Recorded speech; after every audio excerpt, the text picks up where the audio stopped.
হাজরিন, আপনারা হযরত মাওলানা ইয়াসিন করিম সাহেবের আলোচনা শুনেছেন, আরো একজন আলোচকের আলোচনা শুনেছেন। তিনি মাদ্রাসা কেন্দ্রিক কোরআনের শিক্ষার গুরুত্ব কেন্দ্রিক কথা বলেছেন। আল্লাহ আমাদের সকলকে ভালো ভালো কথা যেন আমল করার তৌফিক দান করেন। সূরা আল ইমরান থেকে 102 নম্বর আয়াতে কারিমা আমি আপনাদের সামনে পড়েছি এবং 103 নম্বর আয়াতে কারিমার অংশ বিশেষ পড়েছি। আল্লাহ তাআলা তৌফিক দান করলে এই আয়াতে কারিমার আলোকে ইনশাআল্লাহ আমি কিছু কথা বলবো। বক্তাও যেন আমল করতে পারে, শ্রোতাও যেন আমল করতে পারে, আল্লাহ যেন তৌফিক দেন। এবং এই যে কষ্টের আয়োজন, পোস্টার, পাবলিসিটি, প্যান্ডেল, মঞ্চ, সুধীমণ্ডলী আসা, সবার মূল উদ্দেশ্য হলো একটা গ্রহণযোগ্য সুন্দর আলোচনা, যে আলোচনাটা মানুষ বুঝতে পারে, উপলব্ধি করতে পারে। সেই আলোচনাটা হলেই মাহফিলটা মোটামুটি কাজে লেগেছে বলা হয়, উদ্দেশ্যটা হাসিল হয়েছে বলা হয়। আল্লাহ তাআলা তৌফিক না দিলে কোনো বক্তার পক্ষে আলোচনা করা সম্ভব না। বছরে একবার আপনারা আয়োজন করেন, আপনারা এসেছেন, আমরা এসেছি, অনেক দূরে থেকে সফর করে, অনেক লম্বা সময় জ্যামে থেকে এসেছি। আল্লাহ যেন আমাদের এই সফরটাকে কবুল করেন, পরকালে নাজাতের জরিয়া বানায় দেন। আপনাদের মুকুট, এই মাদ্রাসা এলাকার মুকুট, মুকুট যেরকম মাথায় থাকে, এটা সমাজের মাথা এই মাদ্রাসা। 11 জন হাফেজে কোরআনকে পাগড়ি পরানো হলো, সুবহানাল্লাহ। এই হাফেজে কোরআনদের উসিলায় আল্লাহ যেন পুরো এলাকার মধ্যে খায়র ও বরকত নাযিল করেন। আপনাদের এই হাফেজরা অনেক ভালো হাফেজ। বললেন সভাপতি সাহেব যে হুজুর যেখানেই তারাবি পড়ায় সবাই খুব পছন্দ করে, ওখানে থাকে। একজন ভালো ওস্তাদ ভালো ছাত্র তৈরি করার জন্য জরুরি। এই জন্য ওস্তাদ যাদেরকে পেয়েছেন, ভালো ভালো ওস্তাদ, ওস্তাদদেরকেও খেদমত করবেন, তাদের ভালো মন্দ সুযোগ সুবিধার দিকে খেয়াল রাখবেন, তাদের জন্য দোয়া করবেন। আল্লাহ যেন হাফেজে কোরআন বের করার কাজে তাদেরকে কবুল করেন, আমিন। আল্লাহ রাব্বুল আলামিন বলেন, ইন্না নাহনু নাযালনা যিকরা ওয়া ইন্না লাহু লাহাফিজুন। নিঃসন্দেহে জিকির আমি অবতীর্ণ করেছি। এখানে জিকির মানে হলো আল্লাহর কোরআন। জিকির মানে কি? কোরআন। এই জিকির আমি অবতীর্ণ করেছি। জিকির হলো আল্লাহর কোরআন। যারা কোরআন তেলাওয়াত করে তারা পৃথিবীর সেরা জিকিরটা করে। কোরআন নাজিল হয়েছে রমজান মাসে, কারণ রমজানের ফজিলত এত বেশি। আল্লাহ রাব্বুল আলামিন বলেন, শাহরু রমাদানাল্লাযী উনজিলা ফীহিল কুরআন। রমজান মাস এমন মাস, যেই মাসে আল্লাহ তাআলা কোরআনুল কারীম নাজিল করেছে। কি নাজিল হয়েছে? এই 11 জন হাফেজ আমরা কোরআনের হাফেজ হওয়ার কারণে পাগড়ি পরালাম। এই মহাগ্রন্থ জ্ঞানের দরিয়া, যার গভীরতা নির্ণয় করার ক্ষমতা আমাদের নাই, সেটি নাজিল হয়েছে রমজান মাসে। আল্লাহ রাব্বুল আলামিন আরো বলেন, আল্লাহ তাআলা নিজে প্রশ্ন করেন আবার, ওয়া মা আদরাকা মা লাইলাতুল কদর। ও আমার বান্দা বান্দিরা, লাইলাতুল কদর সম্পর্কে তোমরা কি বুঝো, কি ধারণা রাখো? আল্লাহ পাক আবার নিজেই জবাব দিচ্ছেন, লাইলাতুল কদরি খায়রুম মিন আলফি শাহর।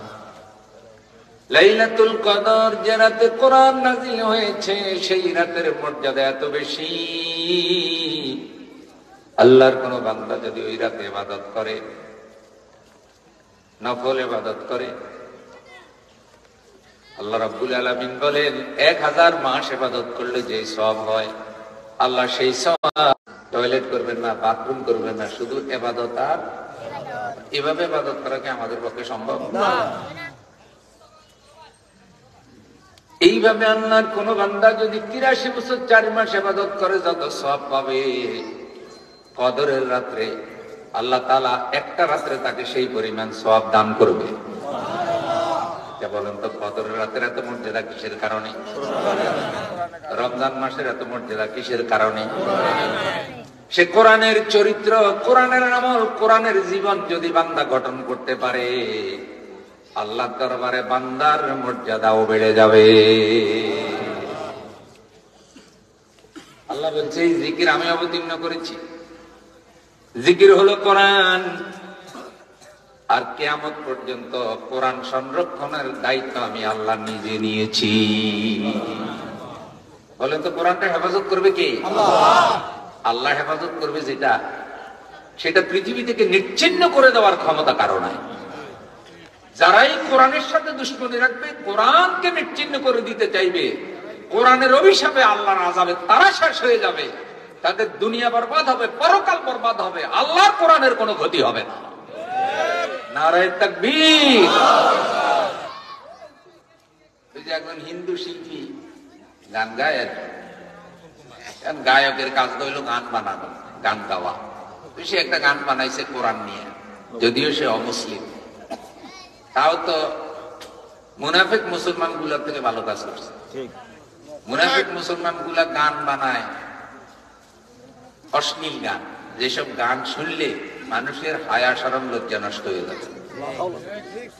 কোরআনের পক্ষে একটা গানও বানায় না, বরং গানের অনুষ্ঠান মুনাফিক গুলার ভালো লাগে। কোরআনের মাহফিল দেখলে ওদের শরীর জ্বলে আবু জেহেলের মতো, মনে হয় যেন আবু জেহেলের থেকে সবে মাত্র সবক লিয়েছে। এই বেটা অমুসলিম হইয়াও সে শিল্পী, সে গান করে, বাজনা বাজায়, অনেক কিছু ইসলাম অনুমোদন করে না, কিন্তু সে কোরআনকে নিয়ে একটা গান বানাচ্ছে। সে গানের একটা অন্তরা, যদিও আমি এত ভালো পারি না, মুখস্থ করি না, কিন্তু আবার ওয়াজ মাহফিলে, দিনী মাহফিলে কথা বললে মাঝে মধ্যে একটু কাজেও কি লাগে। কারণ তেলে জ্বলে না দিলে তো বয়ান ঢুকে না ফেটে ভাই। তাও তো কতগুলো আছে কোনোভাবেই ওয়াজ করলে একেবারে ওয়াজে ধরে না, আসেনি? যত বড় হুজুর ওয়াজ করবে, বরং উল্টা বলে কি, কত হুজুর আমার পকেটে থাকে, মানুষ আসে না। ওই শিল্পী বলছে, যারা কোরআন ধ্বংস করতে চায় জানে না তাহারা, যারা কোরআন ধ্বংস করতে চায় তারা জানে না কোরআন হেফাজতের দায়িত্বটা কে নিয়েছে। আল্লাহ পাকের কোরআনের প্রতিটি সূরা, প্রতিটি পারা আল্লাহর ফেরেশতারা পাহারা দিচ্ছে। এটা হলো তার গানের কলি। যারা কোরআন ধ্বংস করতে চায় জানে না তাহারা। আল কোরআনের প্রতি সূরা, প্রতি পারা আল্লাহর ফেরেশতারা দিচ্ছে পাহারা। সে বলতেছে যে এটা কোনো মানুষের বানানো না, এটা কার দান? আল্লাহর দান। সুতরাং যেটা আল্লাহর দান, যেটা ফেরেশতারা সংরক্ষণ করার দায়িত্ব নিয়েছে, সেটা ধ্বংস করার ক্ষমতা কারো। প্রথম অন্তরা কি বলছে, যদি আগুন লেগে ধ্বংস হয় পৃথিবীর সব বইয়ের দোকান, বিশ্ব থেকে হারাবে না, তার কলম দিয়ে এটা বাইর হয়েছে। আর মুসলমান গুলি জীবন যৌবন শক্তি দিয়ে আল্লাহ কোরআনের আইনের বিরোধিতা করে। নামদারি মুসলমান আছে না? আর এই বেটায় কয় যে সব বইয়ের দোকান যদি ধ্বংস হয়, জ্বলে পুড়ে ছাই হয়ে যায়, তারপরে কোরআন পৃথিবীতে থাকবেই। কেমনে থাকবে? কিভাবে থাকবে? ওই যে হাফেজে কোরআন তার অন্তরে, যারা কোরআন হেফজ করেছে তাদের অন্তরে কোরআন থাকবে কি থাকবে না? তাহলে আল্লাহ তাআলা কোরআন হেফাজতের জন্য কম্পিউটার বাছাই করেন নাই, কারণ কম্পিউটারও ভাইরাস আক্রমণ করে ধ্বংস হয়ে যায় কম্পিউটারের ডাটা। যারা ডিজিটাল চোর, তারা গরু চুরির মতো চুরি করে না, ঘরের শীত কেটে চুরি করে না, বরং তারা অনলাইনের মাধ্যমে দেশের হাজার হাজার কোটি টাকা চুরি করে বিদেশে নিয়ে যায়। এমন বৈজ্ঞানিক চোরও আছে না নাই? ডিজিটাল দক্ষতা সম্পন্ন শিক্ষিত বৈজ্ঞানিক চোর কেমনে বলা যায় বুঝতে পারি। তাহলে কম্পিউটার নিরাপদ না। আলমারিতে যখন কাগজপত্র রাখেন মাঝে মধ্যে তেলা পোকায় খায়, মরিচা পড়ে, কাগজ নষ্ট হয়নি। কলব হলো দেহের রাজধানী। নবীজি বলেছেন ইজা সলুহাস সলুহাল জাসাদু কুল্লুহু ওয়া ইজা ফাসাদাত ফাসাদাল জাসাদু কুল্লুহু আলা ওয়াহিয়াল কলব। সাবধান আমার উম্মতেরা, মানুষের দেহের মধ্যে একটা গোস্তের টুকরা আছে, ওটা যদি সুস্থ থাকে দেহ সুস্থ থাকে, ওটা অসুস্থ হইলে পুরো দেহ অসুস্থ হয়ে যায়, সেটার নাম হইল কলব। কলব যদি নষ্ট হয় মানুষের আমল নষ্ট হয়, চরিত্র নষ্ট হয়। কলব যদি ভালো হয় আমলও ভালো হয়, কারণ কলব থেকে পুরা বডিটা কন্ট্রোল হয়। আর সেই কলবের মধ্যে আল্লাহ কোরআন সংরক্ষণের ব্যবস্থা করেছে, যেখানে ইঁদুর বাদর তেলাপোকা চামচিকা জারম প্রবেশ করা সম্ভব না, বান্দার কলব থেকে কোরআন কেউ চুরি করারও সম্ভাবনা নাই। আপনার কলবের কোরআন আমি চুরি করতে পারবো না, কিন্তু মসজিদের কোরআনও চুরি করলে করতে পারে ছাপানো কবি। রাশিয়ায় যখন সমাজতান্ত্রিক বিপ্লব হলো, কোটির উপরে মানুষ সমাজতন্ত্রের জন্য জীবন দিয়ে দিল, মসজিদগুলি তালা লাগানো হলো, হাজার হাজার মুসলমানকে জবাই করা হলো, নতুন করে ইসলামের দাওয়াত কোরআনের দাওয়াত নিষিদ্ধ করা হলো। পরবর্তীতে এই ভূখণ্ডে কোরআনের দাওয়াত কেমনে চালু হলো? রাষ্ট্রীয়ভাবে তো সব নিষিদ্ধ। হাফেজে কোরআন দ্বারা হেফজ করার সাথে সাথে তারা আলেম হয়েছে। শুধু হাফেজ হইলে হবে না, সাথে সাথে আলেমও হওয়া লাগবে। শুধু মুখস্থ করলে কোরআনের আসল হাকিকত পাবেন না। কোরআনের মেসেজ বুঝতে হবে, কোরআনের শিক্ষা বুঝতে হলে আলেম হইতে হবে। এইসব আলেম হাফেজরা তাদের কলবে ইলম নিয়ে রাশিয়ায় প্রবেশ করেছে, দাওয়াতি কাজের সূত্রপাত করেছে। ধীরে ধীরে ইসলাম সম্প্রসারিত হয়েছে, কারণ এয়ারপোর্টের মেশিনে কোরআনের কলবের কোরআন ধরার কোন ব্যবস্থা কারণ আপনি কোরআনের কপি নিয়ে যাইতেছেন, এয়ারপোর্টে তল্লাশি করে না কোরআন নিয়ে ঢুকতে পারবেন না, রেখে দিছে। কিন্তু কলবের ভিতরে যে কোরআনের ইলম আর হেফজ আছে, কোরআনের কপি আছে, এইটা মেশিনে ধরা পড়েনি। তাহলে দেখেন আল্লাহ তাআলা কোরআন সংরক্ষণ ব্যবস্থাটা কত উন্নত। হাফেজে কোরআনদের অন্তর হইল পৃথিবীতে কোরআন সংরক্ষণের শ্রেষ্ঠ জায়গা। আর হাতের হিন্দি গান মুখস্থ, বাংলা গান মুখস্থ, মিথ্যা বক্তৃতা মুখস্থ, 1000 গালি দেয়, সব গালি মুখস্থ, গালি ভুল হয় না। কিন্তু আল্লাহর কোরআনের একটা বাণী তার কলবের মধ্যে নাই। এরকম বড় বড় শিক্ষিত ডিগ্রি আল্লাহ আছে না নাই?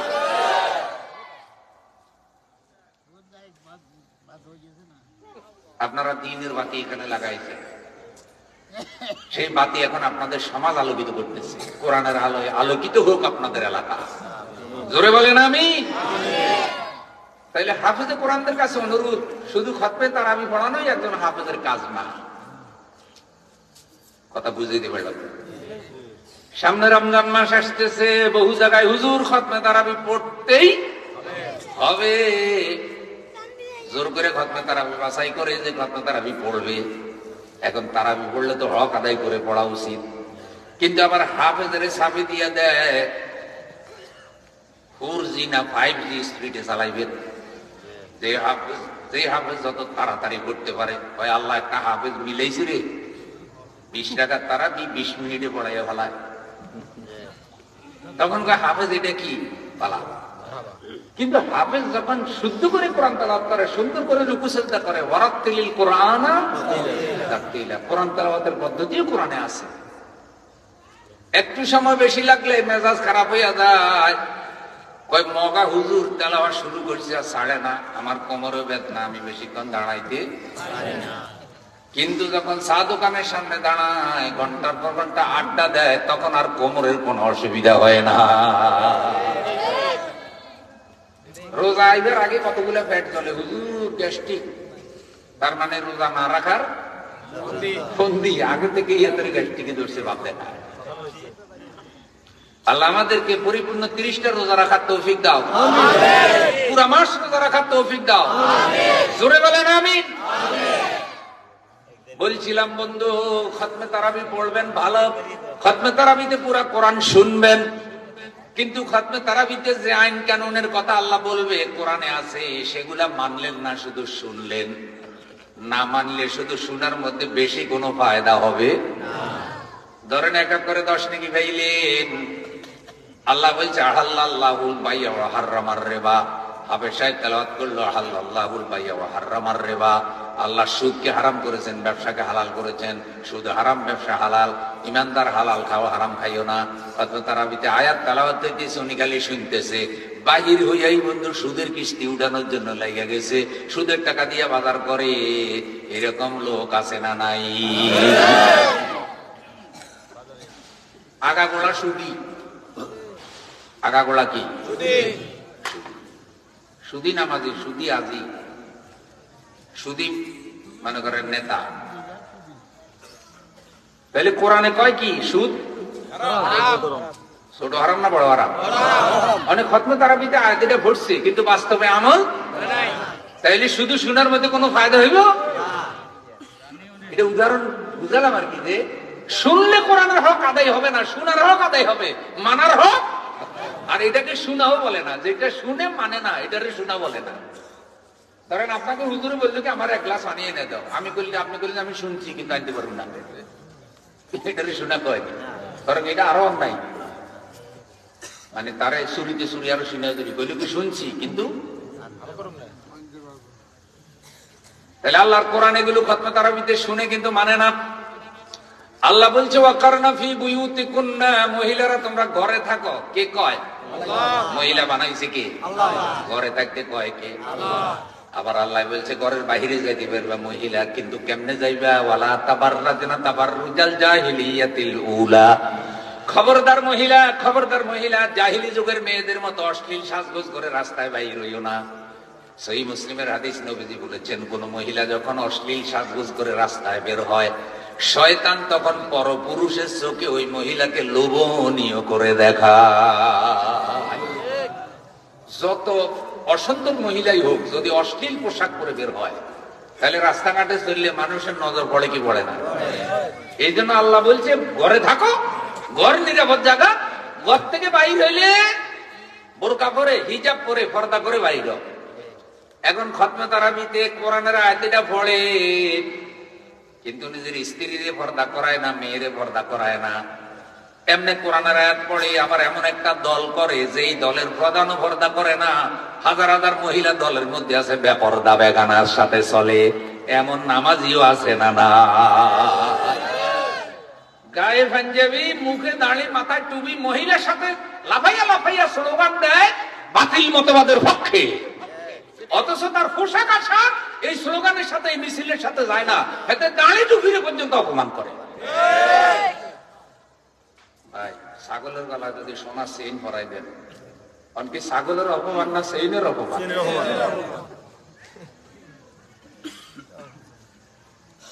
এদের মুখের মধ্যে দাঁড়িয়ে উঠেছে, মাথায় টুপি, গায়ে জুব্বা, আর হাতে স্লোগান দেয় হলো কোরআনের আইনের বিরুদ্ধে, মুশরিকি মতবাদের পক্ষে, বেগানা মহিলার পক্ষে। বুড়া বুড়া মানুষ বেগানা মহিলার সাথে মঞ্চ উঠান আছে। এ ধরনের অগণিত ভিডিও এখন আছে না নাই? শিক্ষক শিক্ষিকা যারা ছাত্র ছাত্রীকে আদর্শ শিখাবে, সেই শিক্ষক শিক্ষিকা একসাথে নাচতেছে। শিক্ষা জাতির মেরুদণ্ড না হয়ে এখন শিক্ষা হয়ে গেছে নাচের মেরুদণ্ড। যেখানে শিক্ষক শিক্ষিকা শরম নাই, সেখানে ছাত্র ছাত্রী শরম আর অভিমুখ কেমনে করে? রাগ হয়েছেন নি কোনো? ঠিক আছে ভাই, এরা বলতেছে ঠিক আছে, তাইলে ঠিক মতো ওয়াজ চলবো। ফাপ হয়ে গেছে এখন প্রকাশ্য, ফাফিদের মনে কোনো ভয় নেই। ফাফিরা বাহাদুরের মতো ঘুরে বেড়ায়, তাহলে ওয়াজ কেন নির্ভয় করা যাবে না? মুরব্বীরা কয় যেমন জি আসমা তেমন জামাই গসমা। তাইলে যেমন ফাপ চলতেছে তেমন ওয়াজের ধাক্কাও চলবো, ছাড়াছাড়ি।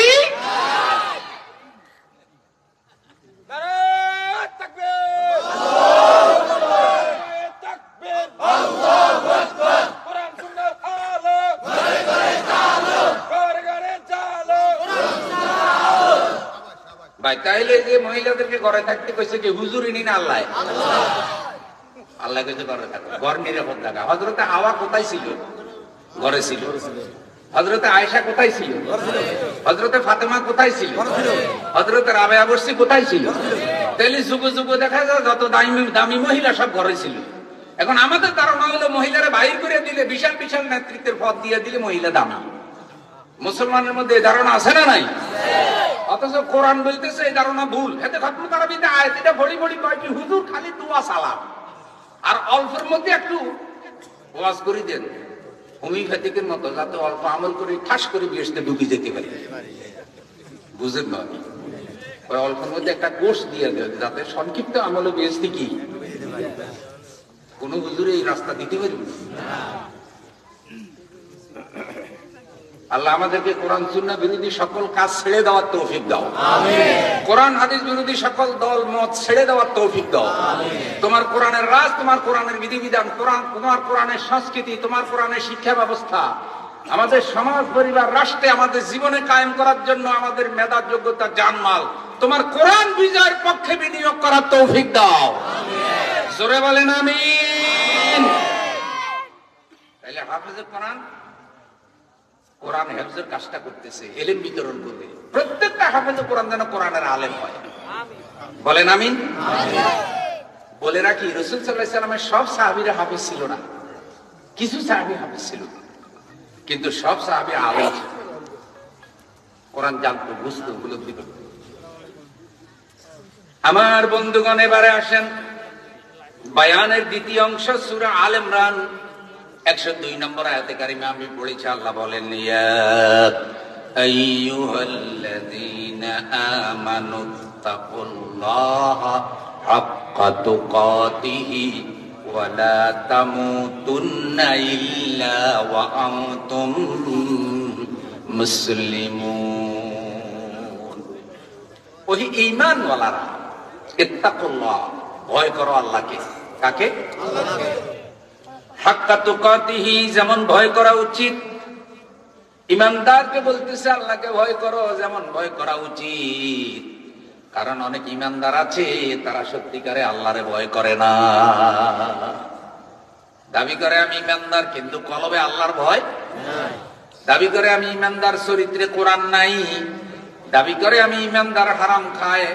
দাবি করে আমি ঈমানদার, সুদ খায়। দাবি করে আমি ঈমানদার, ঘুষ খায়। দাবি করে আমি ঈমানদার, মিথ্যা কথা বলে। দাবি করে ঈমানদার, মিথ্যা সাক্ষী দেয়। আসেনি? তাইলে বোঝা গেছে তার মনে কার ভয় নাই? আল্লাহ বলছে, ওহি ঈমানদার, ওহি ঈমানদার, ইত্তাকুল্লাহ, আল্লাহ রাব্বুল আলামিনকে ভয় করো।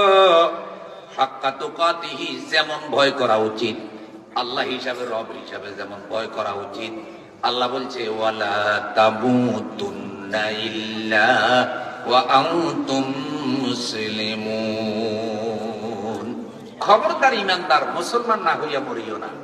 ভাই আমার দিকে ফিরেন, আপনাদের মনোযোগ আমার দিকে আসেনি নাকি ভরা দিবা তো চলে গেছে?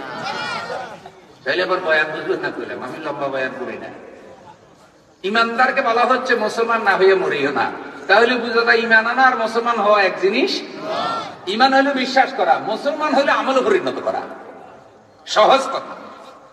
প্রিয় ভাইয়ারা আমার, প্রথমে আমরা ঈমানটা বুঝি। ঈমান হলো বিশ্বাস, গায়েবের উপরই বিশ্বাস করাকে ঈমান বলা হয়।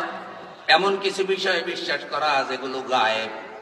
আল্লাহ গায়েব, ফেরেশতা গায়েব, জান্নাত গায়েব, জাহান্নাম গায়েব, তাকদীরের ভালো মন্দ গায়েব।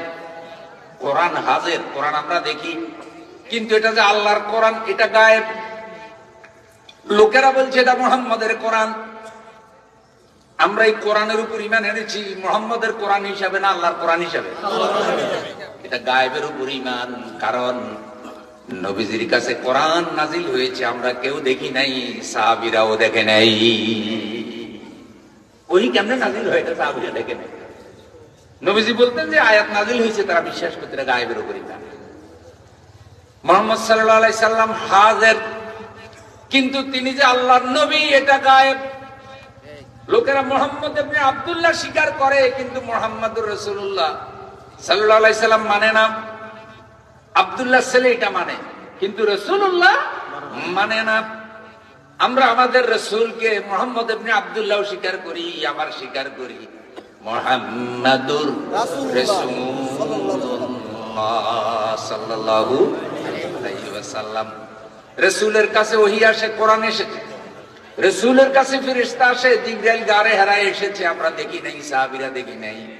তাহলে আমরা তো তাকে রাসূল হিসাবে মানি, এটা গায়েবের উপরে ঈমান। এক কথায় যেটা ঈমান সব গায়েব, যেটা হাজির হইয়া যায় সেটার অবিশ্বাস করার সুযোগ থাকে না। এরপর আল্লাহ তাআলা ওই ঈমানদারকে লক্ষ্য করে বলছে, তাকুল্লাহ, ওই ঈমানদার আল্লাহরে ভয় করো, আল্লাহরে ভয় করো। আল্লাহর ভয়টা সামান্য একটু বলে রাখি বন্ধু, সামনে রমজান মাস আসতেছে, আমরা সকলে রোজা রাখবো। বলেন তো রোজাটা কেন ফরজ হয়েছে? আল্লাহ বলছেন লাআল্লাকুম তাত্তাকুন। রোজা ফরজ হয়েছে এ কারণে যেন তোমরা তাকওয়া অর্জন করতে পারো, ফরজগারি অর্জন করতে পারো। তাহলে তাকওয়া ফরজগারি কি? খাশিয়াতুল্লাহি ফিস সিররি ওয়াল আলানিয়া, গোপনে প্রকাশ্যে আল্লাহ তাআলাকে ভয় করাকে বলে তাকওয়া। গোপনে কার ভয়? গোপনে যদি আল্লাহকে ভয় করেন, আপনি একা, কেউ নাই, তখন আপনি পাপ করবেন না। যেমন রোজার মাস, কেউ নাই, আপনি একা, বুকে তৃষ্ণা, পেটে ক্ষুধা, আপনি ইচ্ছা করলে বন্ধু এক বোতল পানি নিয়া 3টার দিকে তৃষ্ণায় বুক ফেটে যায়, ছেলে দেখবে না, মেয়ে দেখবে না, স্ত্রী দেখবে না, আপনি বাথরুমে গিয়ে এক বোতল পানি খাইয়া যদি বাইর হন, কারো বুঝার কোনো কুদরত নাই আপনি রোজাদার না বেরোজদারি, বুঝা যাইবে না। তাহলে আল্লাহ যেমন গায়েব, রোজাও তেমন গায়েব, রোজার কোনো বাহ্যিক রূপ নাই। এটি এমন একটি ইবাদত, এটা অদৃশ্য ইবাদত। কেউ রোজা না রাখাও যদি রোজা রাখছি বলে, বুঝার কোনো সুযোগ নাই। আপনি ইফতারি খাওয়াইতেছেন রোজাদারকে, এখানে 10 জন বেরোজদারি খাওয়ার সম্ভাবনা আছে না নাই?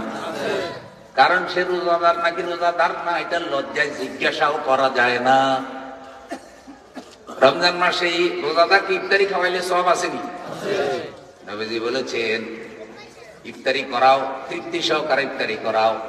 কোন রোজাদারকে যদি ইফতার করাও, আল্লাহ তার সমপরিমাণ রোজার সওয়াব তোমারে দিয়ে দেবে। অথচ যে রোজা রাখছে তার সওয়াবে কোনো কম হবে না। সুবহানাল্লাহ বলবেন না? তাইলে আমি একটু অনুরোধ করি, গরিব আত্মীয় স্বজনকে রমজান মাসে কিছু ইফতারি খাওয়াবেন তো, একটু ওয়াজ আমল হোক না। সেটা হলে আপনার কিছু গরিব আত্মীয় রোজা আসার আগেই সম্ভব হইলে 1 মাসের ইফতারি বাজার করে একটা বস্তায় করে তার দিয়ে আসে। ধরেন কিছু ছোলা, কিছু মুড়ি, তারপরে যা ইফতার বলতে বুঝায়, আপনি নিজে বাজার করে তার বাড়িতে দিয়ে আসেন।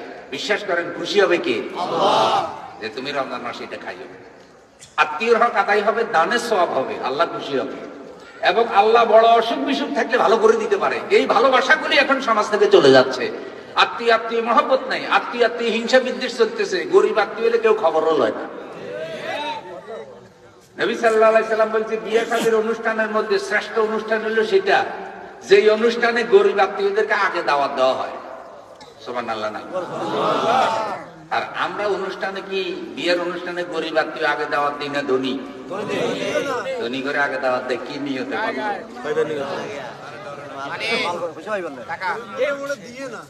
আর গরিবদের দাওয়াত দিলে করবে কি, 4-5টা লোক খাইয়া যাইব, আরো গরিবের পেটে ক্ষুধা বেশি, খায়ও বেশি, দিব না, এটার দাওয়াত দিও না।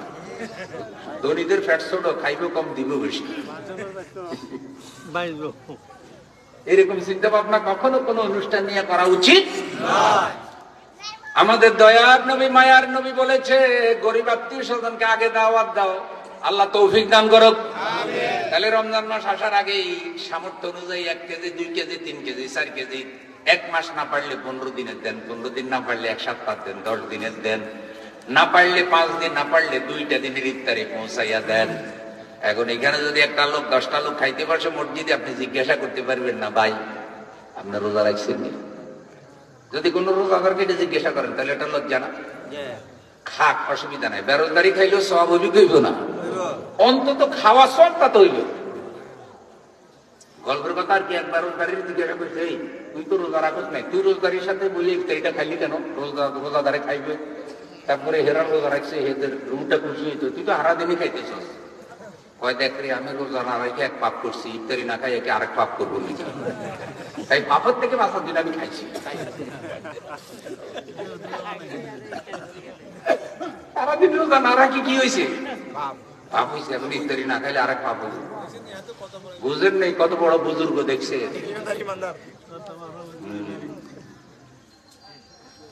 মদ খাইতেছে মুখ উঠাইয়া, আর জিজ্ঞাসা করে খাইতেছ মুখ উঠাইলি কেন? হুজুরদের কাছে মশলা শুনছি যে পানি বা তরল জাতীয় কিছু খাইলে ওখানে যদি মোষ ডুবে ওটা মাকরু হইয়া যায়। বুঝেন নাই? তরল জাতীয় কিছু খাইলে ওখানে যদি মোষ ডুবে তাহলে এটা কি হয়? মাকরু হয়। এখন খাইতেছে মদ আর বাঁচাইতেছে মাকরু। হারাম খাইয়া মাকরু রক্ষা করতেছে। এরকম কিছু উল্টা বুঝের মানুষ আছে না নাই? আল্লাহ সবাইকে রোজা রাখার তৌফিক দাও। এটা কারণে বললাম, বান্দার রোজা রাখে কেবল কার ভয়ে? দুনিয়ার কাউকে খুশি করার জন্য বান্দা উপাস থাকে না, দুনিয়ার ছেলে মেয়েকে খুশি করার জন্য উপাস থাকে না, বরং আল্লাহর ভয়ে রোজা রাখে। এমন ভাবে রাখে আসরের সময় বুক ফেটে যায়। ও বন্ধু, শরীর দুর্বল, হাঁটতে পারে না, চলতে পারে না, কিন্তু তারপরেও রোজা ভাঙ্গে না। এই জন্য হাদিসে কুদসিতে আমার নবী বলেন, আল্লাহ বলবেন কিয়ামতের দিন, বান্দা আমার জন্য রোজা রেখেছে, আমি আল্লাহ নিজ হাতে বান্দারে পুরস্কার দেব। আচ্ছা ভাই, আল্লাহ যদি নিজ হাতে পুরস্কার দেয়, আল্লাহ কি আল্লাহর মতো দিব না? কি পরিমাণ পুরস্কার রোজাদারকে আল্লাহ দিবে সেটা রোজাদার কল্পনাও করতে পারে না। তাহলে আল্লাহ তোমার হাতের থেকে পুরস্কার নেওয়ার মতো রোজা আমাদেরকে রাখার তৌফিক দান করো। জোরে বলেন আমিন। আরেক রাওয়ায়াতে বলা হয়েছে, কিয়ামতের দিন, হিসাবের দিন আল্লাহ যখন বসবেন, আল্লাহ চিন্তা করবেন রোজাদারকে কি পুরস্কার দেওয়া যায়। এত কষ্ট করে এই বয়সে রোজা রাখছে, রোজাটা এত সুন্দর, রোজার মধ্যে কোনো পাপ নাই, কোনো মিথ্যা কথা নাই, কোনো পয়সা কথা নাই, একেবারে ফ্রেশ রোজা, একেবারে ফ্রেশ রোজা, মজবুত রোজা। মানসা আমার রমাদান ঈমানান ওয়া ইহতিসাবান গুফিরা লাহু মা তাকাদ্দামা মিন যানবিহি। যেই ব্যক্তি ঈমান এবং ইহতিসাবের সাথে রোজা রাখে, আল্লাহ তার জীবনের সব গুনাহ মাফ করে দেয়। তো রোজাটা ফ্রেশ রোজা, নির্মূল রোজা, রোজার মধ্যে কোনো ত্রুটি নাই। তখন আল্লাহ বলবেন, দুনিয়ার কোনো কিছু, আখিরাতের কোনো কিছু দিয়ে রোজার পুরস্কার হবে না। ও রোজাদার বান্দা, রোজার পুরস্কার হিসেবে আমি আল্লাহ তোমার হয়ে গেলাম। আপনারা কি বুঝছেন? রোজাদার রোজার পুরস্কার হিসাবে কারে পাবে? আল্লাহ যার আছে তার সব আছে, আল্লাহ যার নাই তার কিচ্ছু নারায়ে তাকবীর।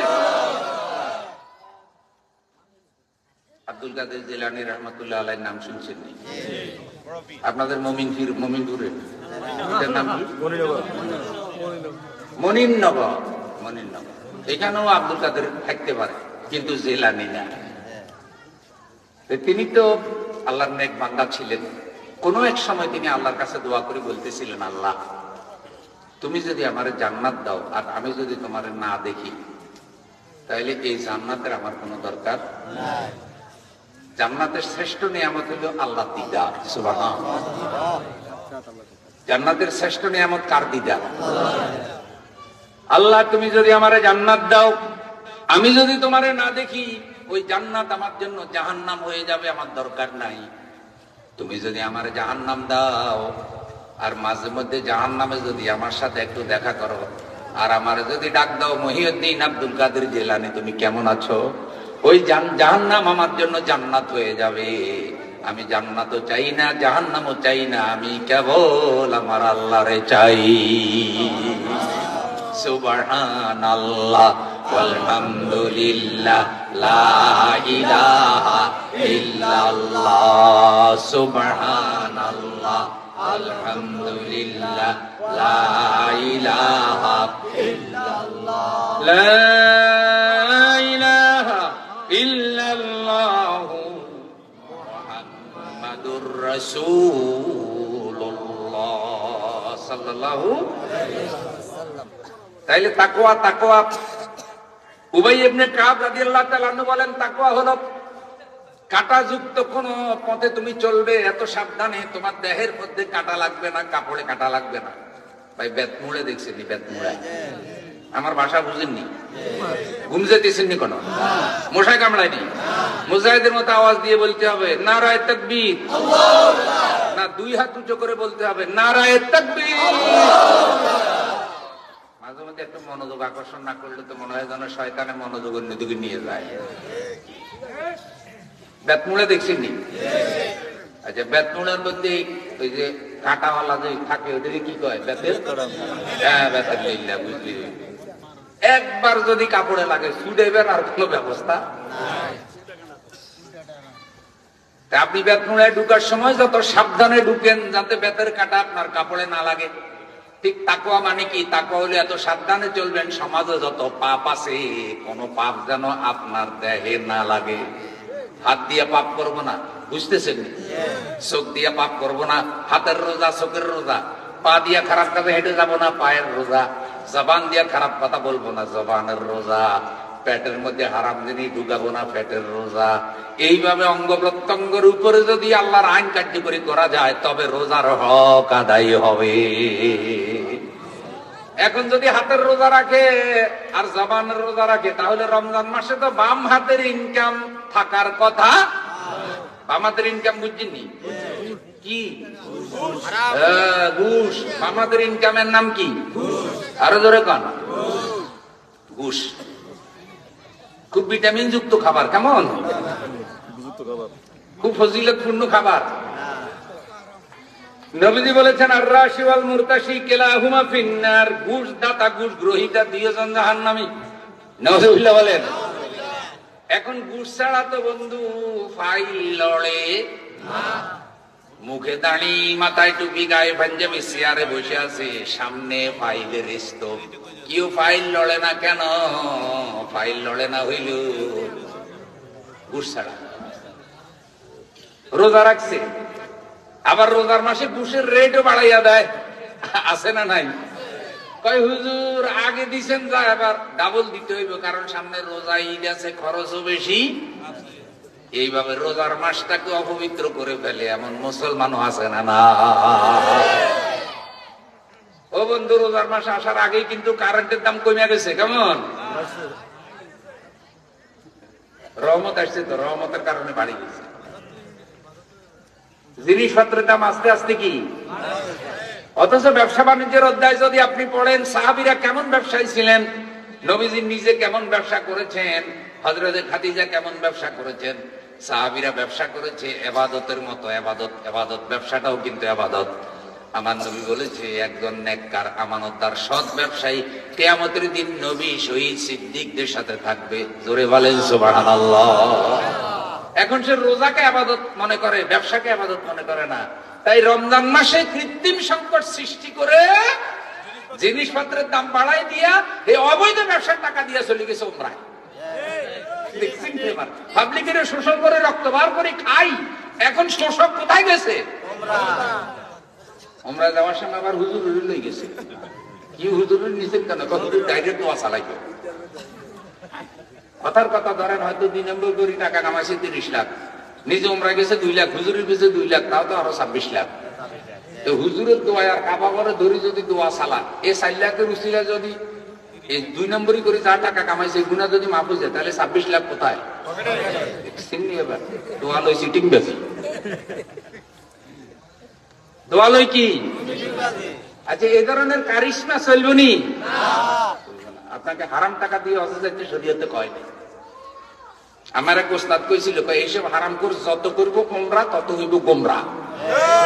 হজে উমরায় যাওয়ার আগে ভালো আসিল, উমরা করি এসে হাতে আরো ভয়ঙ্কর গোমরা হাজি হয়েছে।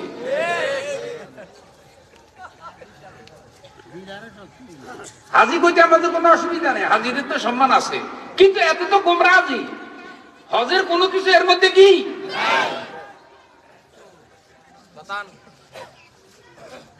বেজার হয়েছে না কোন কথা? এই কথার অর্থ হইল কি?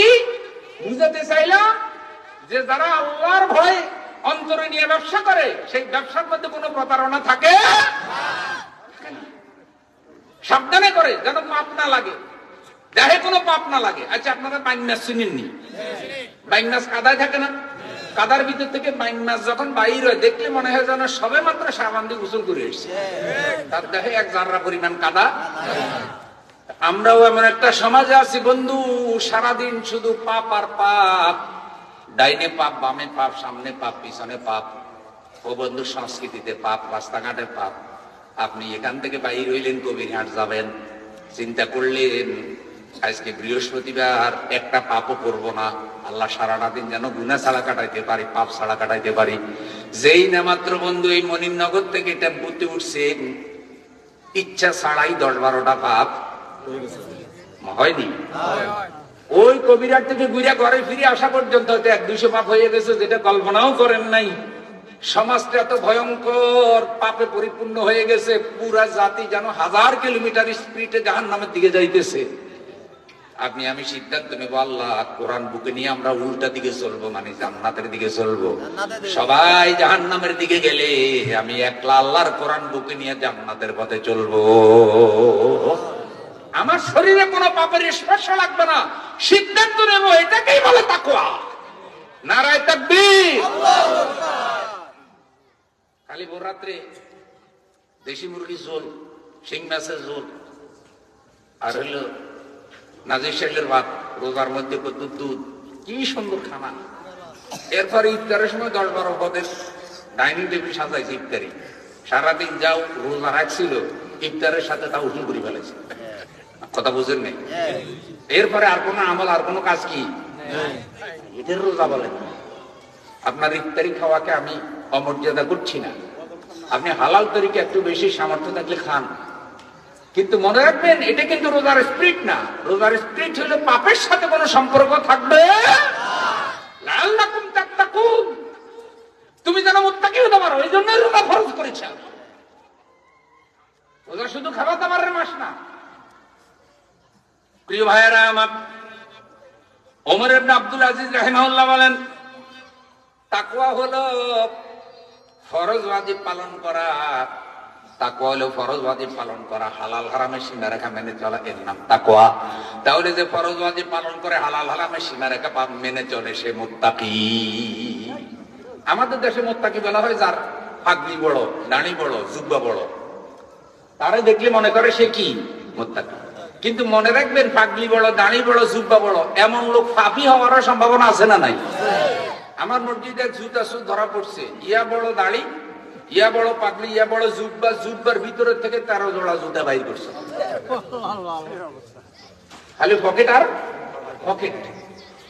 মাইক শুরু করছে, পরে মুয়াজ্জিন আমার একটা হুজুর, এটা আরো অনেক আগের ঘটনা, যেভাবে মারতেছে মরে গেলে তো আমার কে কোনখান দিয়ে আসা নিয়ে পাপি করে ফিরান। পরে আমি সামনে গিয়ে দাঁড়িয়েছি, আমি বললাম মসজিদে জুতা চোরের এভাবে কি লাইতেছেন? আর রাষ্ট্রের 1000 কোটি টাকা চুরি যারা চুরি করে, ওগুলো তো ফুলের মালা দেন, ওগুলো চোরও তো কইতে পারেন না, ডরে। বহু চোরের পিছে নিজেরা মিছিল দেন, আর মসজিদে জুতা চোরের নরম চোর পাই পিটাইতেছেন। সরেন।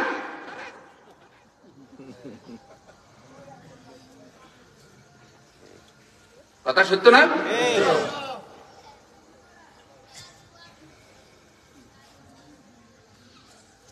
প্রিয় ভাইয়েরা আমার, ভিতরে তাকওয়া না থাকলে, একটা লোক দাড়ি রেখে পাপ করতে পারে, ভিতরে তাকওয়া না থাকলে জুব্বা পরেও পাপ করতে পারে।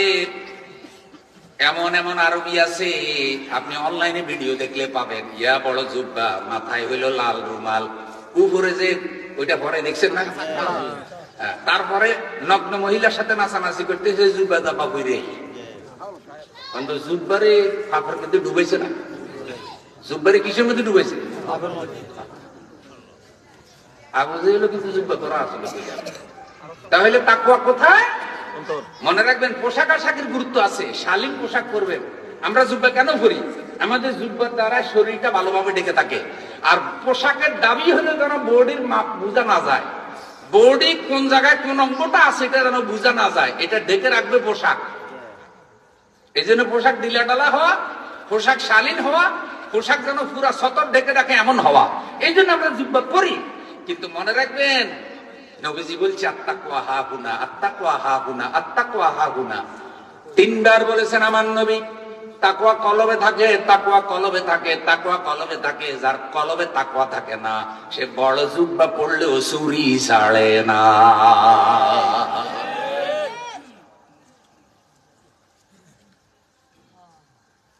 মসজিদ কমিটির দায়িত্ব পালন করে, মসজিদের ক্যাশ খাইয়া ফেলায়, আছে না নাই? হিসাব চাইলে হিসাব দিতে রাজি,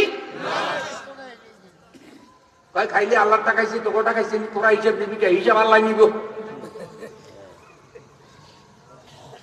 আপনাদের কথা কইতেছি না, আবার রাগ হইল না। এটাও বলে রাখি যে কোন সৎ লোক মসজিদের দায়িত্ব পালন করলে তারা আবার সন্দেহ করিয়েন না। সে হয়তো 1 টাকাও খায় নাই, হিসাব নিকাশ ঠিক মতো দিচ্ছে, তারপরেও যদি সন্দেহ করেন, কোন ভালো মানুষ ভয়ে দায়িত্ব নিতে রাজি হইব না, কবি ওই পদে গেলেই পাবলিক বদনাম করবো, যা তখন চোরেরাই এখানে দায়িত্ব পালন করবে। চোরেরা চাইবে যে কোনো ভালো মানুষ যেন এখানে কি না আসে, কারণ চোর কয় আমার পাশে যদি একটা ভালো মানুষ আসে তার অসুবিধা। ধরেন কেরানি যদি হয় সৎ আর অফিসার যদি হয় ঘুষখোর, তাইলে অফিসারের ঝামেলা আছে না নাই? তাহলে কেরানি গিয়ে বিপদে পড়লো, তখন অফিসার ঘুষখোর অফিসার চাইব কি তার জন্য মারাত্মক ঘুষের উপরে পিএইচডি করা একটা কেরানি আসুক।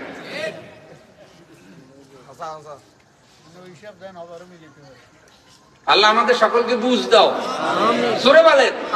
আচ্ছা তাহলে বলেন তো তাকওয়া কোথায় থাকে? তাকওয়া কোথায় থাকে? তাকওয়া কোথায় থাকে?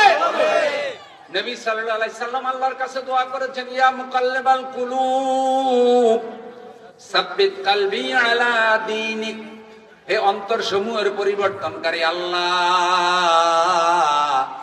তুমি আমাদের অন্তরকে তোমার দ্বীনের উপরে কায়েম রাখো। একটু জোরে বলেন আমিন। এটা হলো তাকওয়া।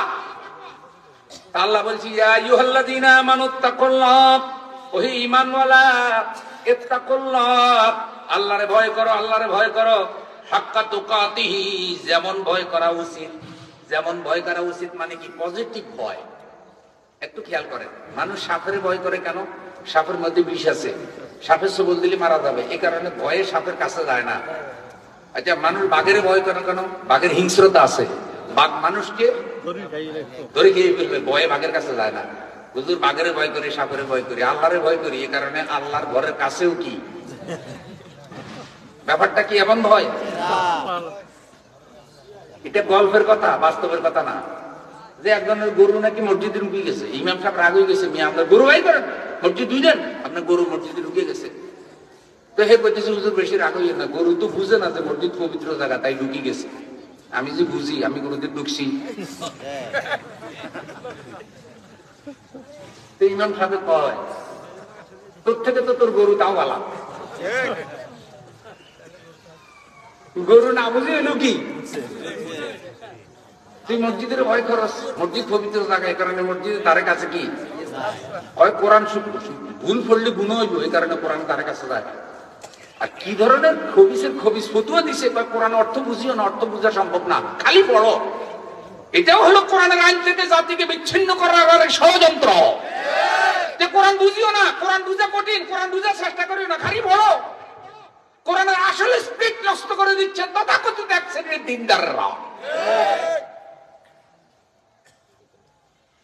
ইউআল্লিমুহুমুল কিতাব ওয়াল হিকমা ওয়া ইউযাক্কিহিম। নবীর দায়িত্ব ছিল কোরআন তেলাওয়াত করা, কোরআনের জ্ঞান বিজ্ঞান শিক্ষা দেওয়া, কোরআনের শিক্ষায় শিক্ষিত করা। শিক্ষা যদি জাতির মেরুদণ্ড হয়, ইসলামের শিক্ষা হবে শিক্ষার মেরুদণ্ড।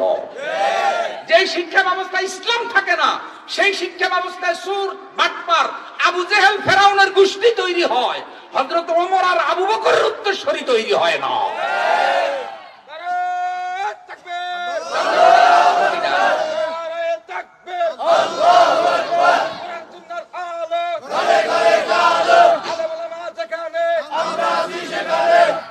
ভাইসব, তাহলে ভয় কাকে করব?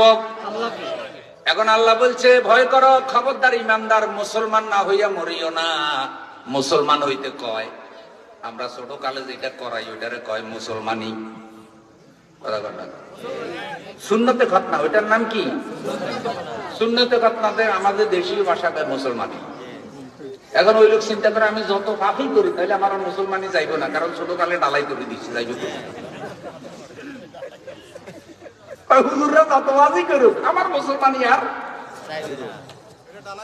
সামান্য পদ্ধতির মুসলমানের ব্যাখ্যা একটু শুনবো, যে আল্লাহ ইমানদারকে বলে মুসলমান না হইয়া মরিও না, অথচ আমরা ধারণা করি আমরা তো মুসলমান আছি, আবার আমাদেরকে মুসলমান হইয়া মরতে কয় কেন? বুঝেন নাই? তাইলে আমরা মুসলমান আছি না নাই? আমরা একটু বিশ্লেষণ করব। আল্লাহ আমাদেরকে মুসলিম হিসাবে কবুল করো। একটু জোরে জোরে বলেন আমিন। সুবহানাল্লাহ আলহামদুলিল্লাহ লা ইলাহা ইল্লাল্লাহ। সুবহানাল্লাহ আলহামদুলিল্লাহ লা ইলাহা ইল্লাল্লাহ। কালেমা লা ইলাহা ইল্লাল্লাহ লা ইলাহা ইল্লাল্লাহ লা ইলাহা ইল্লাল্লাহ লা ইলাহা ইল্লাল্লাহ লা ইলাহা ইল্লাল্লাহ লা ইলাহা ইল্লাল্লাহ মুহাম্মাদুর রাসূলুল্লাহ। এই কালেমা প্রথম বল, এই কালেমা শেষ সম্বল, এই কালেমা প্রথম বল, এই কালেমা শেষ সম্বল, এই কালেমা কবরের বাতিল। লা ইলাহা ইল্লাল্লাহ লা ইলাহা ইল্লাল্লাহ লা ইলাহা ইল্লাল্লাহ মুহাম্মাদুর রাসূলুল্লাহ সাল্লাল্লাহু আলাইহি ওয়াসাল্লাম। এখন আসেন, সিলমুন থেকে মুসলমান শব্দটি এসেছে। সিলমুন শব্দের অর্থ হইল চুক্তি, অঙ্গীকার। রূহের জগতে আল্লাহ পাকের সাথে আমাদের একটা চুক্তি হয়েছে না হয় নাই? আল্লাহ পাক বলেছিলেন আলাস্তু বিরাব্বিকুম, আমি কি তোমাদের রব নই? ক্বালু বালা, আমরা বলেছিলাম রূহের জগতে আমরা রব স্বীকার করেছি কাকে? কাকে? এখন আল্লাহকে যদি রব স্বীকার করি, আমাদের উপরে কিছু দায়িত্ব এসে পড়ে। সেই দায়িত্ব পালন না করলে রুবুবিয়তের শর্তটা পুরা হয় না। সিলমুন মানে চুক্তি করা। আল্লাহকে রব হিসাবে মেনে চুক্তি করে আল্লাহ আমরা পৃথিবীতে এসেছি। পৃথিবীতে আসার পর যদি আল্লাহকে রব মেনে জীবন যাপন না করি, তাহলে পুরাপুরি মুসলমান হওয়া যায় না। প্রিয় ভাইরা আমার, আল্লাহ রাব্বুল আলামিন বলছেন ইয়া আইয়ুহাল্লাযীনা আমানু দুখুলু ফিস-সিলমি কাফা। ওই ঈমানওয়ালারা ইসলামের মধ্যে পুরাপুরি প্রবেশ করো। কথাটা কার? আল্লাহ। সিলমের মধ্যে পুরাপুরি প্রবেশ করো মানে কি? মানে হলো আল্লাহর সাথে চুক্তি করে আসছো, আল্লাহর বিধান মানবা, আল্লাহর আইন মানবা, আল্লাহর হুকুম মানবা, সেটার মধ্যে পুরোপুরি প্রবেশ করো। ওয়ালা তাত্তাবিউ খুতুওয়াতিশ শাইতান, খবরদার শয়তানের অনুসরণ করিও না। ইন্নাহু লাকুম আদুউম মুবিন, কেননা শয়তান তোমাদের প্রকাশ্য শত্রু। আচ্ছা, আমার একটু জবাব দেন, এই মনিরনগরে শয়তান আসেনি? না মরে গেছে? শয়তান কেন মরে? প্রশ্ন করতেছি। আসলে শয়তান কিয়ামতের আগে মরবার কোনো সম্ভাবনা? আদম আলাইহিস সালামের যে শয়তান সিজদা করে নাই, সেই শয়তান এখনো আছে। তবে শয়তান বড় মুরব্বী শয়তান হয়ে গেছে। শয়তানের উপরে তার অভিজ্ঞতা কি? শয়তান মরে না। তাহলে শয়তান কি করে? শয়তান মানুষের ঈমান নষ্ট করে, ঈমান ডাকাতি করে। আপনি যদি ঘরে অনেক টাকা পয়সা রাখেন আর বাইরে যদি ডাকাতের সম্ভাবনা থাকে, আপনি টাকা পয়সার ব্যাপারে সতর্ক থাকেন, যাতে আপনার কাছে টাকা আছে, এই টাকা এই স্বর্ণ গয়না কেউ ডাকাতি করে নিতে না পারে। খুব ভালো জায়গায় সংরক্ষণ করেন, নিরাপদ জায়গায় সংরক্ষণ করেন।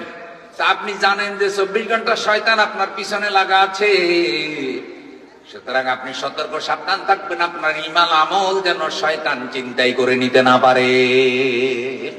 এটা হাদিস শুনেন, নবীজি বলেছে তোমাদের শয়তানকে বন্ধু বানাবেন না, শয়তানের অনুসরণ করবেন না। আল্লাহ বলছে উদখুলু ফিস-সিলমি কাফা, ইসলামের মধ্যে পরিপূর্ণ ঢুকেন। এখন পরিপূর্ণ ঢুকাটা একটু লক্ষ্য করেন। আমি এই যে ব্লেজারটা পরছি পুরো ঢুকাইছি, ঠিক না? খালি আতাটা ঢুকাইয়া যদি বাকিটা ঝুলাইয়া রাখতাম, এই জুব্বাটা যদি খালি আতা কইরা বাকিটা ঝুলে এখানে এসে বসতাম, আপনারা কি কইতেন? পাগল। আস্তে কই বুজুর্গের পাগল কইতেন। কি কইতেন? পাগল। কেন কইতেন যে হুজুরের পারছি না? কারণ এই জামাটা হুজুর এত সুন্দর একটা মঞ্চে আসছে, ওয়াজে আইছে, হুজুর জামাটা বুঝলো না কেন? খালি হাতা ঢুকাইলে হইল? এখন আমি এই কথাটা এই কারণে বললাম, একটু চিন্তা করেন, একটা জামা পুরা পরিধান করলো না, খালি হাতা ঢুকাইয়ে এখানে আসার কারণে তারে পাগল বললেন। তারে বললেন পাগল, কিন্তু একটা লোক শুধু কালেমা পড়লো, ইমাম দাবি করলো, কিন্তু ইসলামের কোনো কিছু মানলো না, মুসলমানিত্বর কোনো কিছু মানলো না, তারে কি কইরা পরিপূর্ণ মুসলমান বলবে? আমার কথা বুঝেন না? আচ্ছা কোন তো ফজরের সময় মসজিদে মুসল্লির সংখ্যা কম থাকে না বেশি থাকে? কি মানুষ নাই নাকি? ফজরের সময় মসজিদে যত অল্প মুসল্লি থাকে, এত অল্প লোক যদি দেশে থাকতো তাহলে জন্ম নিয়ন্ত্রণের দরকার আছিল নি? জন্ম নিয়ন্ত্রণ মানে মানুষ কামাও, মানুষ কামাও। বাসে জায়গা নাই, টেম্পুতে জায়গা নাই, বাজারে জায়গা নাই, রাস্তাঘাটে জায়গা, গানের অনুষ্ঠানে জায়গা নাই, শুধু মানুষ আর মানুষ। কিন্তু ফজরের নামাজে মুসল্লি নাই। তাহলে বোঝা যায় মুসলমান আছে কিন্তু নামাজি নাই। অথচ কবি বলতেছে মুসলমানি হরুফে শাসে চেবিনি একে মিমাস মৌত খুদ বেদানি দুম সিনে সিজদা করদান আফিফাস সুম লামে গেজা খুরদান হালালাস। মুসলমান লিখতে 6 অক্ষর, মিম সিন লাম মিম আলিফ নুন। কয় অক্ষর? 6 অক্ষর। 6 অক্ষরে 6টা বৈশিষ্ট্যের কথা বোঝানো হয়েছে। এটা একজন জ্ঞানীর ব্যাখ্যা। প্রথমে মিম, মুসলমান লিখতে প্রথমে কি? মিমের দ্বারাই বোঝানো হয়েছে মৃত্যুর কথা মুসলমান স্মরণে রাখবে। যার মরণের ভয় থাকবে সে জালেম হবে না, যার মরণের ভয় থাকবে সে বেনামাজি হবে না, যার মরণের ভয় থাকবে সে সুদ খাবে না, যার মরণের ভয় থাকবে সে আল্লাহর আইনের বিরোধিতা করবে না, যার মরণের ভয় থাকবে সে অন্যের বিরুদ্ধে মিথ্যা মামলা দিবে না, যার মরণের ভয় থাকবে সে অন্যের বাড়িঘর জ্বালাবে না, যার মরণের ভয় থাকবে সে অন্যের ঘর চুরি করবে না, যার মরণের ভয় আছে সে কখনো পাপের পথে চলবে না। কারণ মরণের কোনো টাইম নাই, যে কোনো সময় মৃত্যু এসে হাজির হয়ে যাবে। কোরআনের একজন প্রবীণ আলেম 85 বছর বয়সে ইন্তেকাল করেছেন, হযরত মাওলানা লুৎফুর রহমান রাহিমাহুল্লাহ। আজকেও তার মাহফিল ছিল লামসর, আমি পোস্টার দেখলাম ফেসবুকে, আজকেও মাহফিল ছিল। অথচ তিনি এখন কোথায়? কবরে। তার মাহফিলের 6-7টা মাহফিলের দাওয়াত আমার কাছে আসছে। হুজুর দূর হুজুরকে দাওয়াত দিয়েছিলাম, হুজুর তো আইসিইউতে, হুজুর তো লাইফ সাপোর্টে, একটু সময় দিতে পারবেন? আমি বলছি যে ভাই আমার তো নির্ধারিত প্রোগ্রামে আছে, সাধারণত 1টার বেশি আমি প্রোগ্রাম করি না, আমার স্বাস্থ্য কুলায় না। হুজুরের জন্য দোয়া করেন। জীবনের 58টা বছর কোরআনের ময়দানে কাটাইছি, আপনি কল্পনা করছেন? 58 বছর মানুষ বাঁচেও না। আর আল্লাহর এমন কুদরত যে ইন্তেকালের আগে 4টা বছর 5টা বছর উনি তরুণদের মতো সক্রিয় হয়ে গেছে।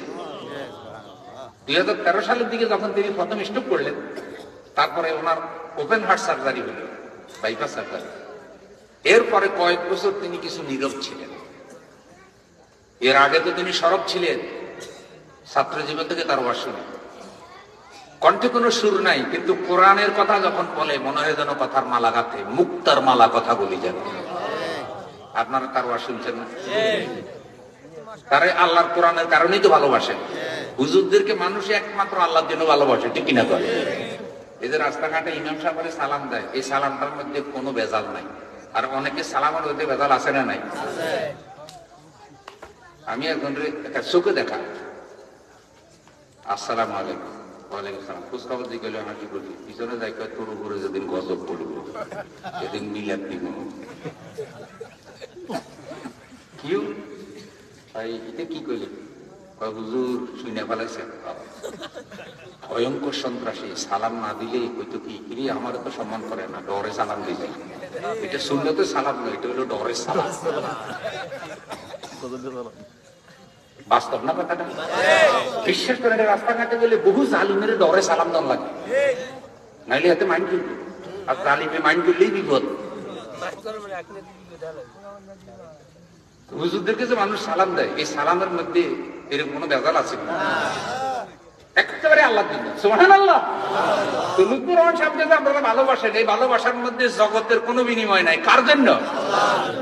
এখন হাদিস বলতেছে কেউ যদি কাউকে ভালোবাসে কেবল মাত্র আল্লাহর জন্য, এই দুইটা মানুষের একটার কবর যদি পৃথিবীর পূর্ব প্রান্তে হয়, আরেকটার কবর যদি পৃথিবীর পশ্চিম প্রান্তে হয়, কিয়ামতের দিন ওই দুইজনকে আল্লাহ একসাথ করে জান্নাত দিয়ে দেবে। কারণ দুনিয়াতে তারা একে অপরকে ভালোবেসেছে কার জন্য? আপনাদের ভালোবাসা আল্লাহ কবুল করুক। মাওলানা লুৎফর রহমান সাহেবের কবরকে আল্লাহ জান্নাত বানায় দিক। তার আগে চলে গেছেন বিশ্ব নন্দিত মুফাসসিরে কোরআন, কোরআনের পাখি আল্লামা দেলোয়ার হোসেন সাঈদী রাহিমাহুল্লাহ। 54 বছর তিনিও কোরআন নিয়ে খেদমত করছেন। বড় বড় আলেমরা কিন্তু সিরিয়ালে চলে যাচ্ছে ভাই। হাদিস বলতেছে যেখানে যে এলাকায় আলেম থাকে সেই এলাকায় যেন একটা দ্বীনের বাতি জ্বলে, সুবহানাল্লাহ। আচ্ছা, আমাদের মঞ্চের উপর অনেকগুলো বাতি আছে না? এই বাতি থাকার কারণে অন্ধকার নাই। তো যেখানে আলেম থাকে সেখানে দ্বীনের আলো জ্বলে, অজ্ঞতা জেহালাত সেখানে থাকে না। আবু জেহেল মানে জাহেলদের বাপ, কথা বল না? আবু জেহেলের নাম শুনছেন? তো হেতার আসল নাম তো আবু জেহেল না, হ্যাঁ আবুল হেকাম, এটাও তার উপনাম। আসল নাম হলো হিসাবে আব্দুর রহমান, এটার অরিজিনাল নাম। আর অনেক বেশি জ্ঞানী, এ কারণে তারে বলতো জ্ঞানীদের বাপ আবুল হাকাম। বুদ্ধিজীবী আছে না কতগুলি, এগুলোর নাম দিয়েছে বুদ্ধিজীবী। তো যাই হোক, আবু জেহেল মানে অজ্ঞদের বাপ রসুল কেন বললেন? তার জ্ঞান, তার পড়ালেখা, তার মেধা কোরআন চিনতে সহযোগিতা করলো না, ইমান বুঝলো না, নবী চিনলো না, আল্লাহ চিনলো না। তখন তাকে বলা হয়েছে আবু জেহেল। আবু জেহেল মানে জাহেলদের বাপ, মানে তুই প্রথম কোরআনের বিরোধিতা করলি। আরে 2024 সালে এসে যারা কোরআনের বিরোধিতা করতেছে সব হলো আবু জেহেলের নাতিপুতি বংশ। আবু জেহেল হলো গোষ্ঠীর বাপ, আবু জেহেল হলো জাহেলদের জাতির পিতা।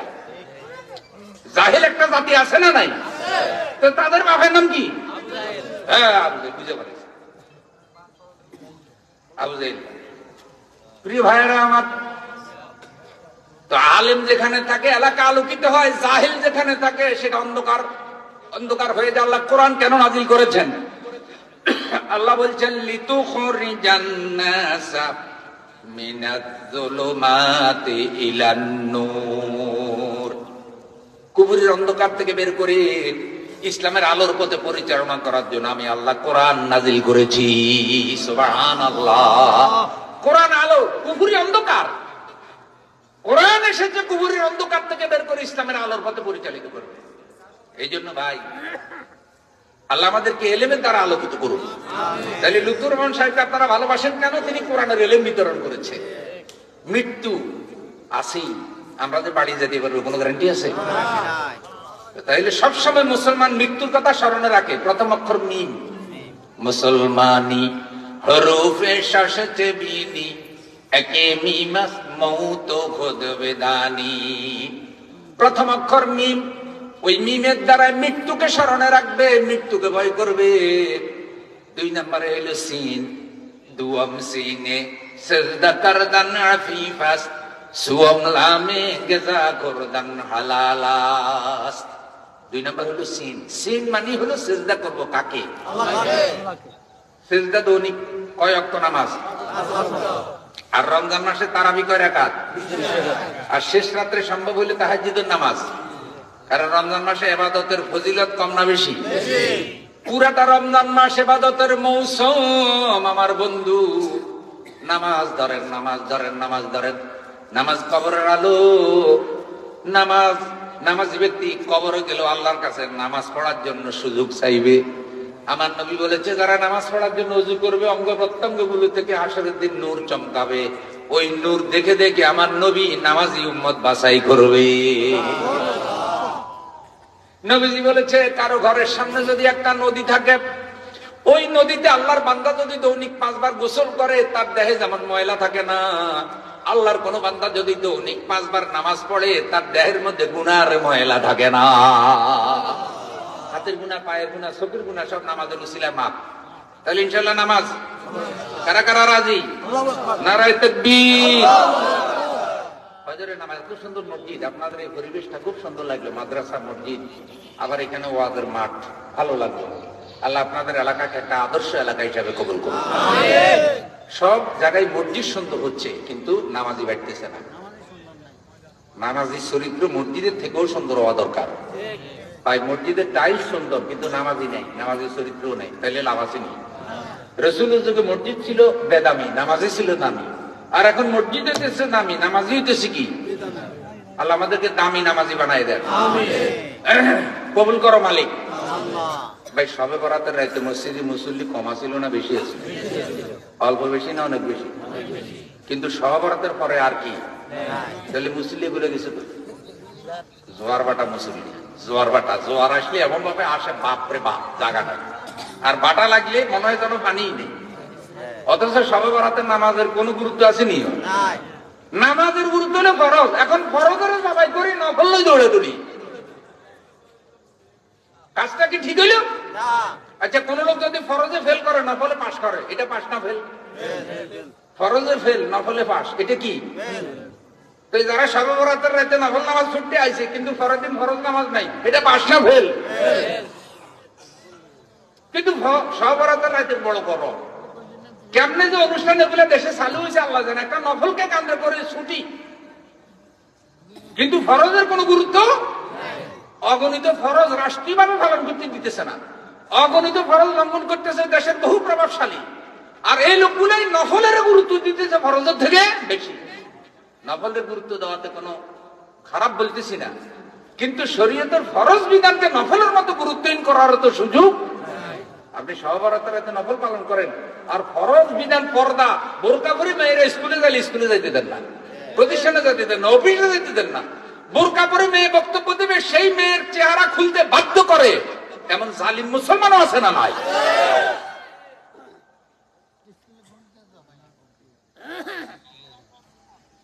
আল্লাহ আমাদেরকে পরিপূর্ণ মুসলমান হওয়ার তৌফিক দাও।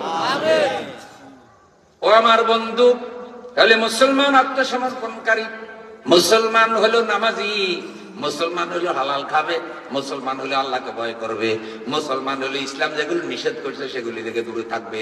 এই 6 অক্ষরে 6 বৈশিষ্ট্য যার মধ্যে লালনতে হবে, সে হলো মুসলমান। এবারে দেখেন আমরা যে মুসলমান, আমাদের নামটা কে রাখছে? আল্লাহ কোরআনুল কারীমে বলেন, মিল্লাতা আবিকুম ইব্রাহিম ওয়া সাম্মাকুমুল মুসলিমিন। তোমাদের পিতা ইব্রাহিম আলাইহিস সালাম, তিনি তোমাদের নাম রেখেছে মুসলমান। সুবহানাল্লাহ। পিতা সন্তানের নাম রাখে। আমাদের পিতা ইব্রাহিম আলাইহিস সালাম ছেলেদের নাম রাখছে মুসলমান, এক অর্থ।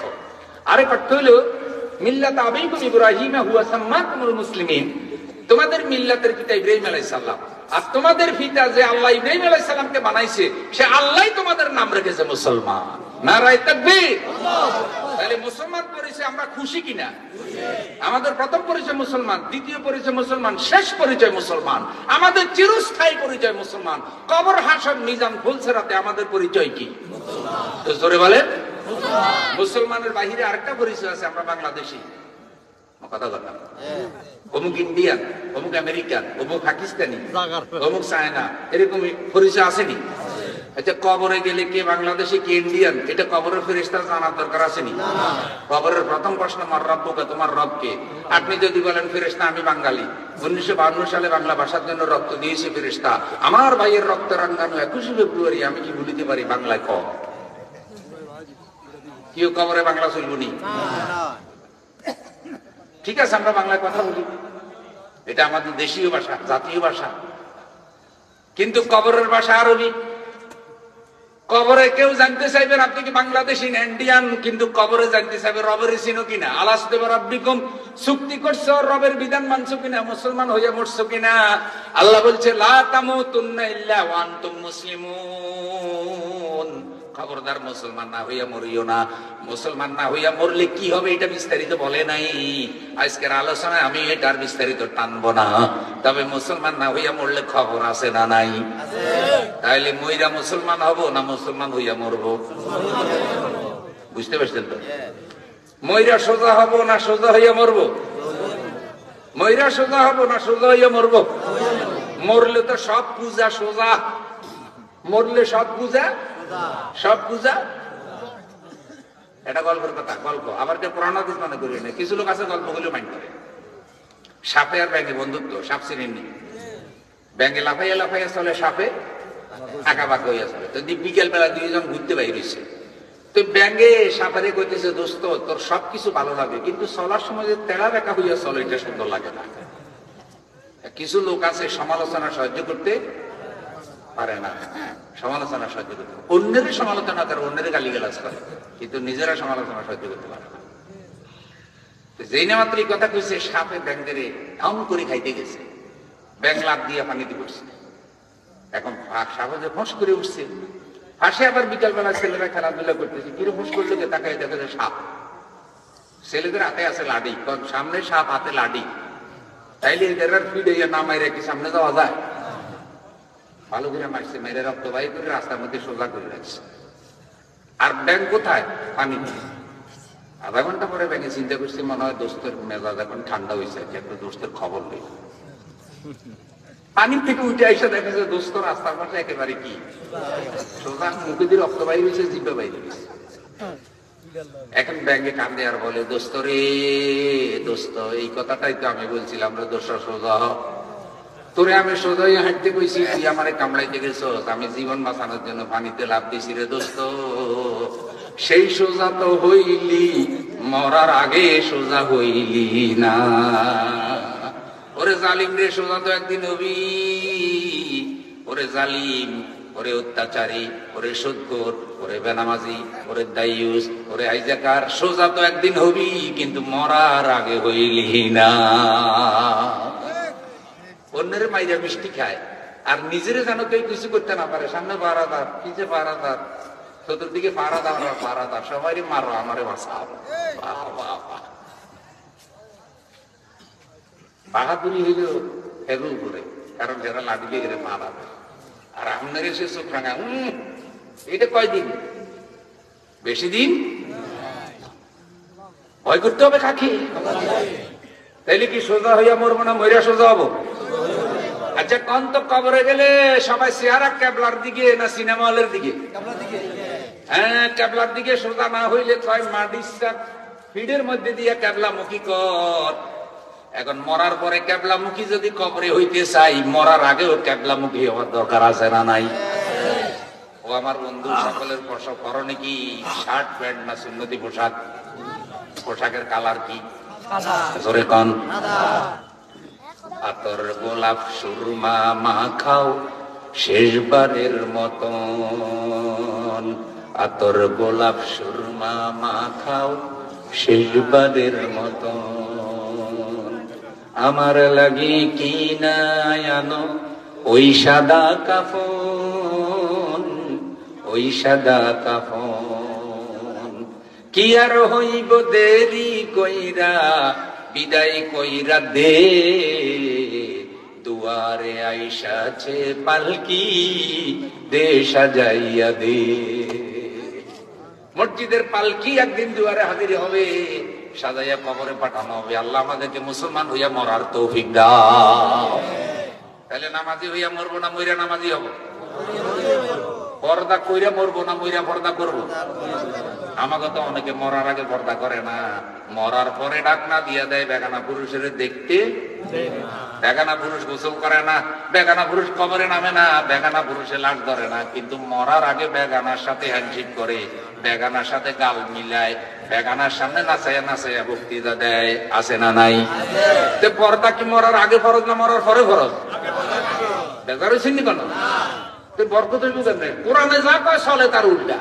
এটা তো মুসলমানই কয় না, এটা মুসলমানের বৈশিষ্ট্য হতে পারে।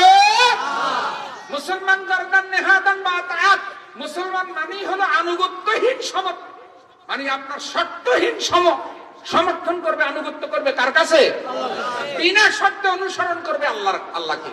ইসকালা লাহু রাব্বুহু আসলাম, কাল আসলামতু লিরাব্বিল আলামিন। তার রব যখন তাকে বললেন আত্মসমর্পণ করো, সাথে সাথে ইব্রাহিম আলাইহিস সালাম বললেন আমি আত্মসমর্পণ করলাম। আল্লাহ আমাদেরকে বিনা শর্তে আল্লাহর আইন মেনে নেওয়ার তৌফিক দাও। যারা জীবনের সকল ক্ষেত্রে আল্লাহর আইন মানে তারা মুসলমান, যারা আল্লাহর আইন মানে না তারা মুসলমান না। আল্লাহর কোরআন বলছে আমাল্লাম ইয়াহকুম বিমা আনজালাল্লাহু ফাউলাইকা হুমুল কাফেরুন। যারা আল্লাহর আইন অনুযায়ী বিচার ফয়সালা করে না তারা কাফের। তাহলে বুঝা যায় যারা আল্লাহর আইন অনুযায়ী বিচার ফয়সালা করে তারা ইমানদার, তারা মুসলমান। সুবহানাল্লাহ। তাহলে বিচার ফয়সালা মানতে হবে কি? অর্থনীতিতে মানতে হবে কি? সমাজনীতিতে মানতে হবে কি? রাজনীতিতে মানতে হবে কি? গঠনতন্ত্রে মানতে হবে কি? শিক্ষানীতিতে মানতে হবে কি? পরিবার, সমাজ, রাষ্ট্র সবকিছু কোরআন অনুযায়ী চালানোর জন্যই আল্লাহ কোরআন নাজিল করেছে। নবীরা সবকিছু কোরআন অনুযায়ী চালিয়েছে, সাহাবীরা সবকিছু, খলিফারা সবকিছু কোরআন অনুযায়ী চালিয়েছে। আর আজকে আমরা 91% মুসলমানের দেশে কোরআন মসজিদ মাদ্রাসায় আটকানো, কোরআনের বিধিবিধানের কথা বললে জুলুম অত্যাচার আসে কি আসে না? সুতরাং রমজান মাস সামনে, হে জাতি, রমজান মাসে কোরআন নাজিল হয়েছে। কোরআনের হক আদায় করতে হলে সবাই মিলে আল্লাহর কোরআনের রাজ কায়েমের জন্য ঐক্যবদ্ধ হওয়া লাগবে।